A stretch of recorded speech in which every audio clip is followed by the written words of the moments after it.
Apa dia? Bunuh. Boleh diampun oleh manusia. Mahkamah tidak ada kuasa, undang-undang tidak ada kuasa. Ini cerita undang-undang Islam, tuan-tuan. Berlaku tak serupa, Ustaz? Tak serupa, nak buat macam mana? Itu tak ikut Islam. Yang ikut Islam ni, bila kes bunuh berlaku, yang boleh mengampunkan dia tidak berlaku kisas adalah ahli waris. Satu kisah Marwan satu ketika dijatuhkan hukuman bunuh apabila Marwan menyelamatkan 2 orang berkelahi. Tengok 2 orang berkelahi, Marwan datang, seorang sahabat Nabi. Marwan datang nak leraikan keadaan, tiba-tiba melawan, dah bergaduh, kuat sangat melawan. Marah sangat Marwan tumbuk seorang. Tumbuk nak suruh berhenti. Tumbuk kuat sangat, mati kawan tu. Kuat sangat tumbuk, tuan-tuan. Mike Tyson punya pukulan 180 kilo sekali satu hayun, tuan-tuan. Mau tak kuat, mati kawan, tuan. Tumbuk mati seorang hidup. Keluarga waris tuntut, lalu bawa ke mahkamah. Ringkas cerita, tuan-tuan, Marwan dijatuhkan hukuman bunuh. Tapi Marwan ni seorang pemuda yang hebat. Dia menjaga harta anak yatim. Dia minta izin untuk nak balik selesaikan harta anak yatim, bagi tempoh masa dekat seminggu. Cukup masa sekian aku akan balik untuk terima hukuman bunuh. Ada orang boleh buat macam tu, tuan? Dah jatuh hukuman bunuh, dilepaskan nak selesaikan kerja. Kalau dapat kerja, tuan, dapat aku lari dah. Siapa nak menyerah diri pula, tuan? Cukup seminggu, Marwan datang balik, tuan. Bila Marwan datang balik, ahli waris si mati tengok, ish, sanggup Marwan datang sedangkan dia ada peluang untuk melarikan diri. Baru mereka nampak jujurnya Marwan. Lalu ahli waris jumpa hakim. Kami daripada kalangan ahli waris menarik balik tuduhan untuk menjatuhkan hukuman bunuh pada Marwan. Lalu kami maafkan Marwan dan diserahkan pada mahkamah. Pada ketika itu mahkamah hanya boleh menjatuhkan hukuman denda yang berkaitan dengan hukum bunuh.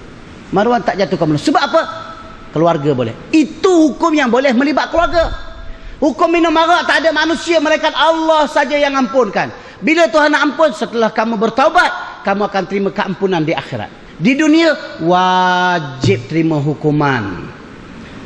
Sebab apa berlaku sebaliknya? Sebab tak ada ilmu. Ini cerita mudah lah, tuan-tuan. Sebab tak ada ilmu, berlaku perkara yang tidak diingini. Sampai tahap bercanggah hukum Tuhan, sampai tahap menghina hukum Allah, sampai tahap berlaku biadab terhadap Al-Quranul Karim yang menceritakan setiap detik, setiap perkara yang berkaitan dengan hukum Allah. Kerana apa perkara ini berlaku?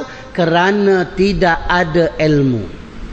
Sebab, tuan-tuan, ilmu perkara penting. Masjid buat majlis ilmu, tuan-tuan sekalian, kita kena terima macam-macam cara ilmu, dalam bentuk pengajian kitab, bentuk ceramah, bentuk forum, bentuk diskusi, baca dan sebagainya. Itu bentuk ilmu. Sebab, tuan-tuan sekalian, nak sesuatu mesti dengan ilmu, tuan-tuan tolak sesuatu mesti dengan ilmu. Bak keluarga kena cari ilmu, bak apa kena cari ilmu. Sampai tahap, tuan-tuan, tuan-tuan nak menentukan sebuah pemerintahan, siapa yang memerintah pun kena ada ilmu. Jangan ikut membabi buta. Ini ustaz lain macam politik. Ini bukan politik. Nak cerita ilmu. Nak cerita ilmu. Kena ada ilmu. Kita tahu sebab apa kita tak suka orang ni. Dengan ilmu. Bukan kerana nafsu. Kerana ilmu. Sebab apa aku suka orang ni? Sebab ilmu. Aku tahu kerana dia buat begini. Aku tahu sebab dia tak buat perintah Allah. Jadi dengan ilmu. Dengan ilmu kita akan dapat keputusan natijah terbaik dalam kehidupan kita. Bila kita berilmu. Maka tuan-tuan sekalian, nak lahir takwa mesti kena ada al-amalu bitanzim. Yang terakhir, tuan-tuan sekalian, yang terakhir, al-isti'dad ilal akhirah. 1 minit lagi pukul 9, tuan-tuan. Sikit lagi boleh, tuan-tuan? Boleh, insyaAllah. Tak boleh pun aku boleh juga lah mikrofon kat aku. Tuan-tuan sekalian, al-isti'dad ilal akhirah. Apa dia? Persediaan untuk menghadapi hari akhirat. Apa persediaan kita? Tuan-tuan, kita tahu, saya berdiri, saya akan mati. Tuan-tuan, perempuan, ibu bapa, kakak sekalian tahu, kita juga akan mati. Tapi bila kita mati, kita tak tahu.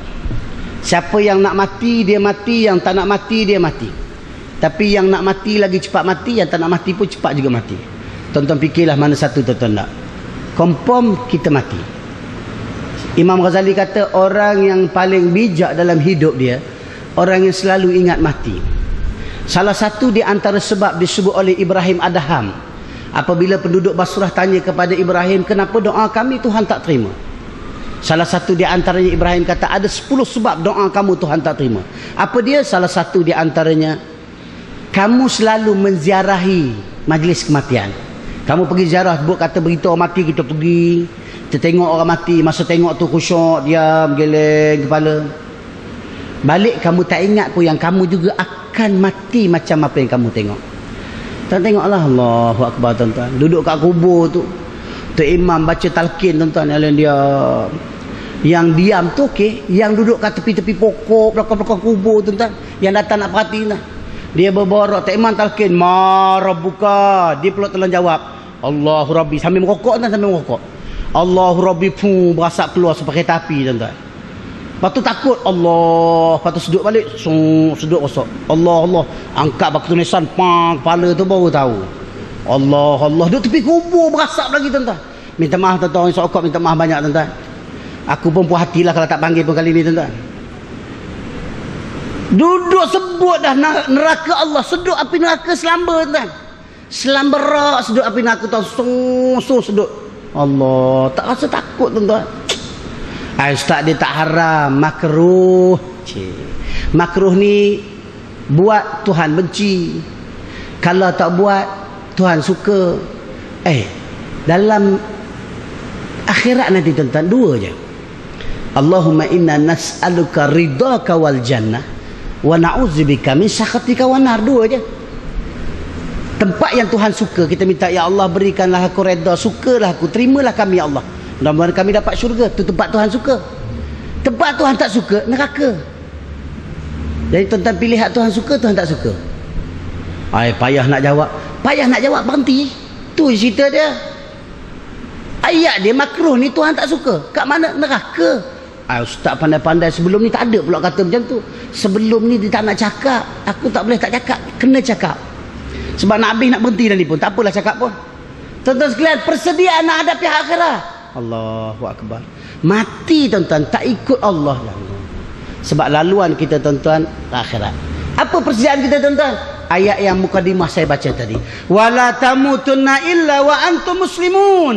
Jangan kamu mati.